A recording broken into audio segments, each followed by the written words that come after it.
In this video, we will demonstrate how to work with events and implement events in Node.js. Node.js heavily utilizes events because it is built using JavaScript, and all the applications that we build using Node.js are mostly client-driven. As such, handling events becomes very important. In an event-driven application, there are certain elements that are required to drive the entire application's event-driven mechanism.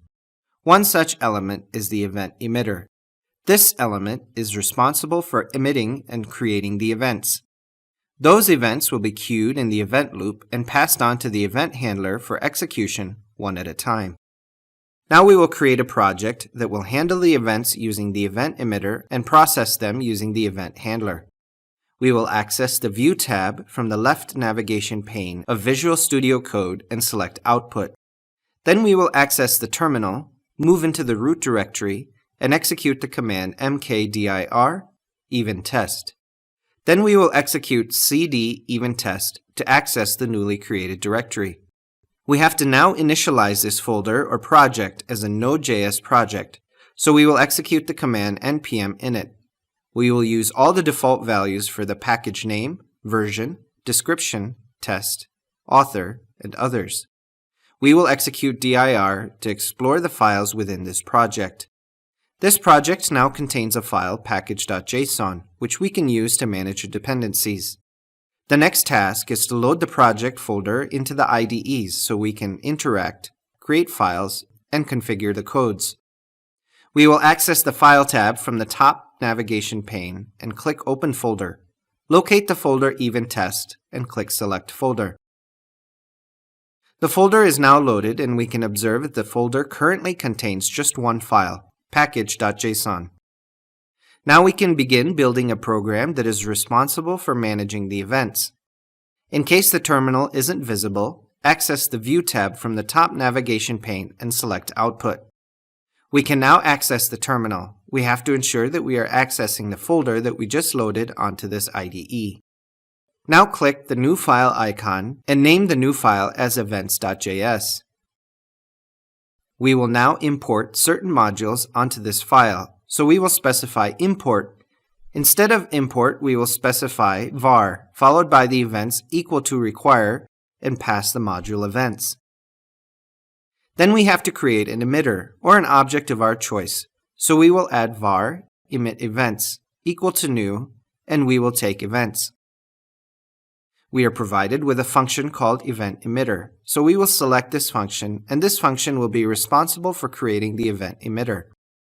After we have specified the statement to create the event emitter, we will specify a statement to create a handler as well. So we will specify var handler equal to. It will typically execute a function, and we will specify the name of the handler as connected. We will then specify certain logics within this. First, we will add console.log followed by a certain message, say connected to main. We are simply logging some message here. Now we need to trigger the event. In order to trigger the event, we will specify event, or rather the emitter that we have created earlier, which is emit events followed by .emit. We will name the event as data received. Now that we have triggered the event, the next objective is to bind the event with the handler. In order to bind the event with the handler, we will specify emit events followed by the suggested method on. For this method, we will pass an event connection followed by the name of the handler, which is handler itself. What we are doing is we are binding the event connection with the handler that we have specified. We will bind another event, specifically the event data received, that we specified earlier. In order to bind that event, we will specify emit events.on and pass the event data received, which is the name of the event followed by an anonymous function. Then we will add console.log and specify a certain message, say data received fired successfully.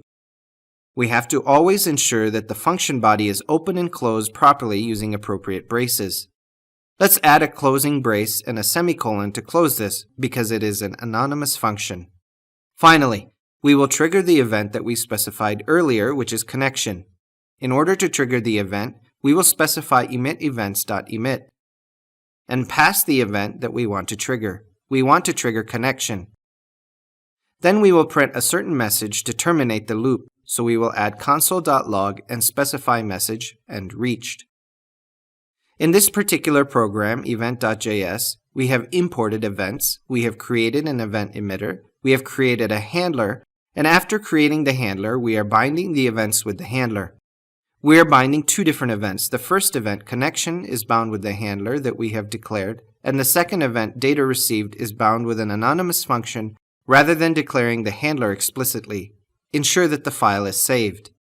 Then we will access the terminal and try running the program event.js. We will execute the command node event.js. When we execute this command, we will observe that the command displays the output message connected to main, which means the handler has executed. It also displays data received fired successfully, which is specified in this logging statement, and the final output message is end reached, which indicates the loop has ended.